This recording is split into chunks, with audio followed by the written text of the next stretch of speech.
Welcome back. This is Derek again. I've been gone for a few days. Just been in a little bit of a funk. Y'all may know from my last video with the medication issue. It finally came in and got that back under control. And so I'm feeling better today. Had some poor me moments that I had to just work through and suck it up and move forward. That being said, I want to talk a little bit about the graduating class of 2021. I know you have a lot going on right now. Pretty much most of last year was, canceled for online classes for the corona. This year it's pretty much the same thing, either virtual or sometimes, most of the time here lately, in class structure for schooling. And for you high school seniors, enjoy it right now, because it ends soon, and then the adulting begins. And it's not as bad as some people say. I joke with my kids and other people and tell them, adulting sucks. Getting out of high school, you immediately have to grow up. It sucks. In some ways it does, but in other ways it teaches you more about who you are and gives you more freedoms and responsibilities, and you get to grow and learn more about yourself. But for those who are having a little more of a difficult time, let me tell you how I dealt with it when I was in high school. See, when I was in high school back in the old 1900s, when we graduated high school, we went our separate ways. We didn't have technology like we have now. If we wanted to talk to somebody, we either had to call them or we had to write them. And that could get kind of tedious for some people. But that's neither here nor there. What I'm talking about now is those who are nervous, scared, saddened, depressed about, or even joyous about the upcoming end of the 2021 school year for the seniors, graduating classes. Just know that with technology now, you don't really need to be sad or upset or disappointed. You can text, you can email, call, FaceTime, all those type of things. So, like I say, try to find the good in this situation, and just realize that whether you're going to college or you're going into a trade, you're going straight to work, or you're joining the military, Army, Navy, Air Force, Marines, Coast Guard, Reserves, National Guard, any of those. If you're going to do those things, just remember, it's going to show you more about you. It's going to help you learn more of who you are. And it's going to make you a better person and better able to understand who you are. So don't let it get you down.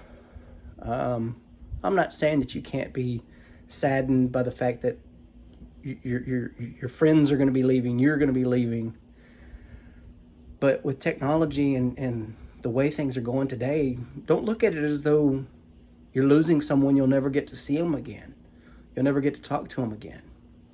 That happened to me with a lot of my really good close friends when I graduated high school. But I also made mistakes that kept me from communicating with people. And, that was my own fault. That wasn't their fault. That wasn't any other reason but mine. So if you have somebody you want to keep in contact with, keep in contact with them. Text them, call them. All those things I've already mentioned. Be friend for life.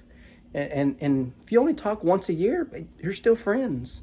If you only talk once every 4 or 5 years, you're still friends. Just reach out.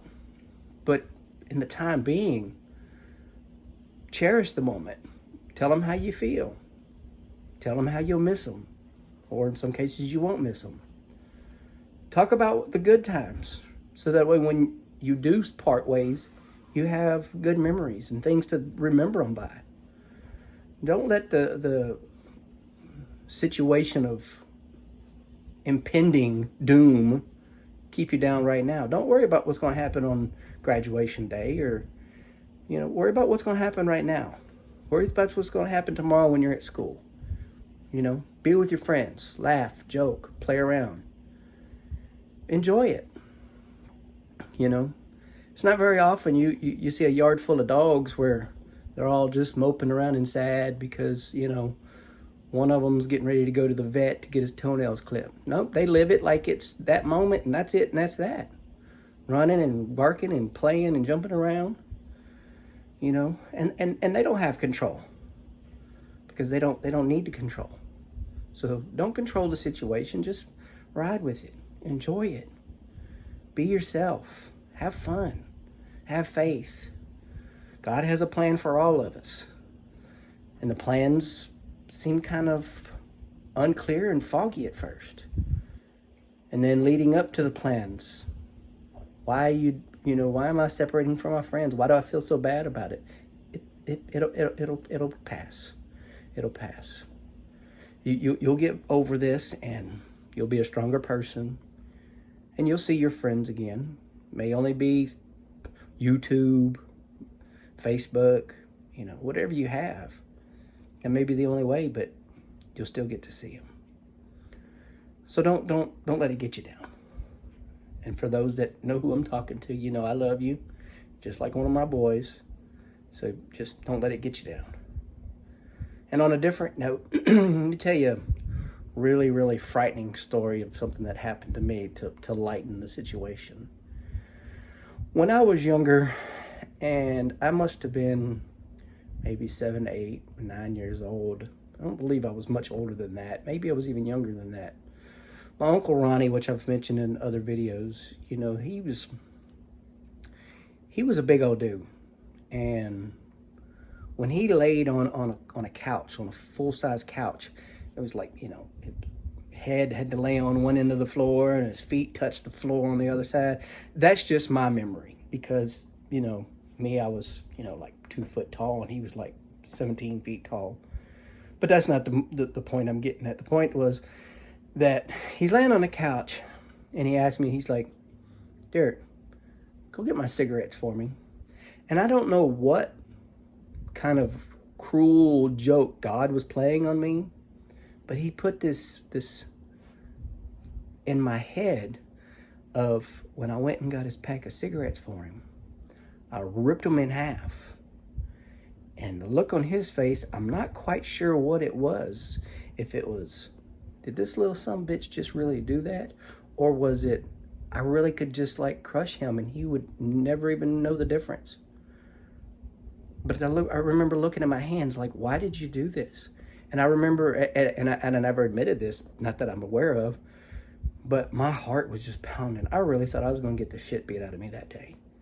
I don't remember much that happened after that, which means I could have had head trauma. But like I said, the way my memory works is I just remember snippets of things throughout my life. I don't remember what led up to X, and I don't know how it ended up all the time, but I do just remember that particular moment, and it was quite humorous. And then one time when I was younger, I went out to eat with, it was my mom and her mother, my dad and myself. And this was probably in 1979 because my brother wasn't born yet. And we had gone out to dinner, and I could get away with quite a bit being the first grandchild, and at the time the only grandchild, and being around one of my grandmothers. And so I was playing with my food or something at the dinner table. We'd gone out to eat, and my dad kept saying, Derek, you need to stop doing that, Derek, this and that. And of course, Derek didn't stop, and my grandmother said, oh, Bubba, just leave him alone. He's just playing, having a good time. Look at him, and he's so sweet and everything. She was just naive because she didn't really know me. But, so I'm, messing with my stuff, and I get a little pat of butter, and I put it on my spoon, and I'm aiming it at my dad, and he says, don't you dare. And about that time, I let it launch. Boom! And it smacked right into his glasses and slid down and right off. And he had the most evil, mean look you could ever imagine on his face. And my grandmother just laughed and laughed and laughed. And I laughed. I'm not sure if my mom or my dad laughed. Once again, I don't remember much more after that. Could have been another head trauma. But you know, things like that happen. You know, kids do silly things. You know, my boys, some of the things that they did, whew. You know, we would go into restaurants and, you know, my middle son is, he's mixed, black and white, and my youngest boy is, whew, he's whiter than all outside. And the two of them would get in a restaurant sometimes, and they just to get to go on each other. And you'd have thought I raised a bunch of damn hillbillies and rednecks and everything else and calling each other names. But they just giggled and laughed and had fun, though. You know, they'd look out for one another, you know, no matter what happened. I mean, they'd be there for each other, just like you're supposed to. My middle boy, Brandon, we were living in Austin, and there was a whole bunch of neighborhood kids, and needless to say, my youngest one, Nicholas, he was the odd one out, let's put it that way. He was very light complected compared to everybody else. But everybody got along, and they played.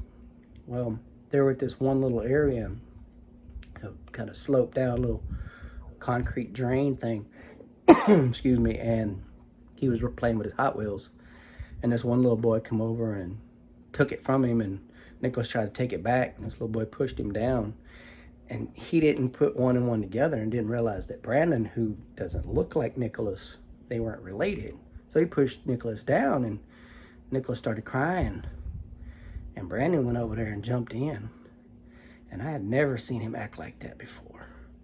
Just going off, bobbing his head, you know, saying all kinds of curse words that I'd heard him say before, but his mama sure hadn't. And you know, the moral of that story is that even though they don't get along all the time, they're there for each other when it matters.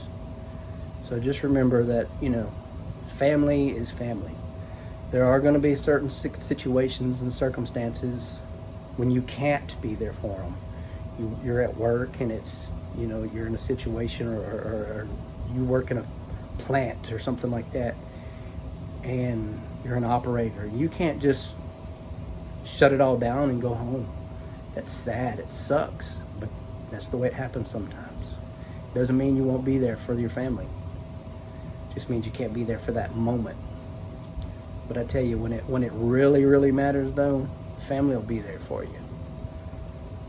So, you know, reach out to somebody in your family, call them, tell them you love them, tell them you miss them.